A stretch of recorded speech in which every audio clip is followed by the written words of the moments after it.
有粉丝问战锤3、战锤阿尔法和战锤 LI999这三者有什么区别？因为我经常打的就是战锤 LI999啊，于是我就找了厂家要了2只，一个战锤3，一个战锤阿尔法。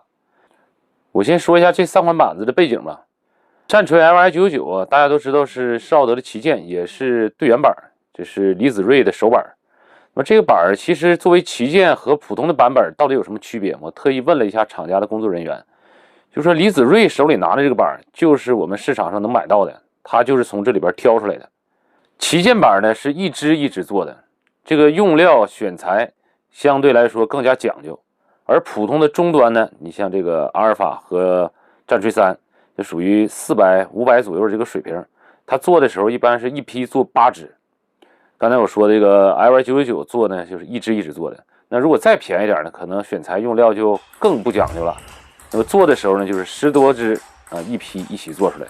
了解了这些之后，我们再说一说三者的结构啊，其实都是内置的，大芯都是阿尤斯，纤维都是 ALC， 但是从结构来讲还是有点区别的。我分别说一下，其实这个战锤阿尔法是968结构的，也就是说它这个是08面材，黄防碳是 1.5K， 阿尤斯立材阿尤斯大芯。你像这个战锤3和战锤 LI999，它们都是301结构，面材都是染色扣头。它俩最主要的区别呢是纤维，你像战锤3就是普通的 ALC， 战锤 LI999是3K 的 ALC。那么其实从定位来讲，战锤阿尔法和战锤3跟旗舰的这个 LI999压根就不在一个档上，因为它俩加一起都没有 LI999贵。那么这一期主要就是比较它俩啊，因为它俩价格差可能就是差几十块钱，而且这个结构还略有点不同。其实通过打下来啊，手感还是区别比较明显的。然后最后呢，再和战锤 LI999做一下对比。今天战锤3和战锤阿尔法正手都是搭配的奔腾国特柱41度，反手闪现国特柱50度。战锤阿尔法击球有纯木味道，速度和借力属于中等水平，手偏通透，扎实程度一般，发力门槛也不高。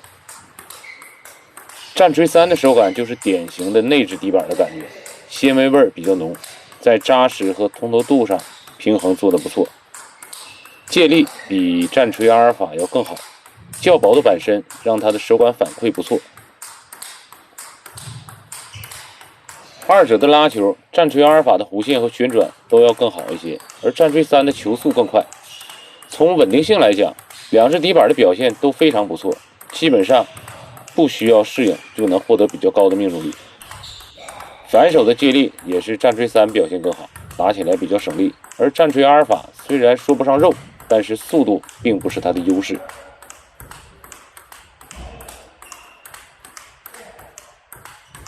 反手拉球，战锤阿尔法更容易上手，旋转强，弧线更加稳定，单板质量中规中矩，并不算惊艳。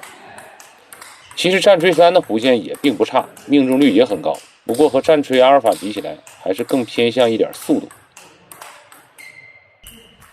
作为内置底板，二者在正反手拉下旋时都有不错的表现。战锤3的弧线相对更加低平一点，给对手的压迫感更强。战锤阿尔法就是规规矩矩，把稳定性放在第一位。接下来说一说底劲的表现。首先是在2米之内，二者都属于够用的水平。战锤3在2米以外的底劲衰减是比较快的，在远台对拉的时候必须要多加力，否则会因为弧线过短而下网。战锤阿尔法 6.3 毫米的厚度，在远台对拉的时候优势就表现得比较明显。由于它足够稳定，所以只需要多向前撞就能够获得不错的弧线和旋转。不过由于球速一般，球虽然能上台，但是单板质量也只能给到70、80分的水平啊。二者的防守都不错，稳定性足够好。手感上，战锤3由于板身薄，稍微镇手，不过这并不是它什么缺点，起码对我来说有一点反馈，反而我更加喜欢。战锤阿尔法防守整体表现就是比较扎实和稳定，带一点纯木的味道，手上的感觉及稳定性，相信会让很多球友喜欢。最后说说二者和战锤 LI999的区别。首先，战锤阿尔法从手感到风格可以说和战锤 LI999几乎没有什么相像之处，而战锤3确实有一点战锤 LY999的味道，主要差距还是表现在战锤 LY999更为扎实和硬挺，球速更快，发力门槛更高，底劲也更大，更适合基本功比较扎实的球友来使用。整体表现弧6快4。战锤阿尔法的发力门槛不高，但是发力上限其实并不算低，具有一定的触摸手感。它弧7快3，主打旋转和稳定，弧圈属性明显要更高，在中近台、中远台都有比较均衡的表现，主要是适合以控制为主、两面弧圈打法的球友来使用。战锤3的速度、旋转稳定性等方面相对较为均衡，弧5快5，适合那些习惯在中近台活动、借力打力、稳中带凶的球友来使用。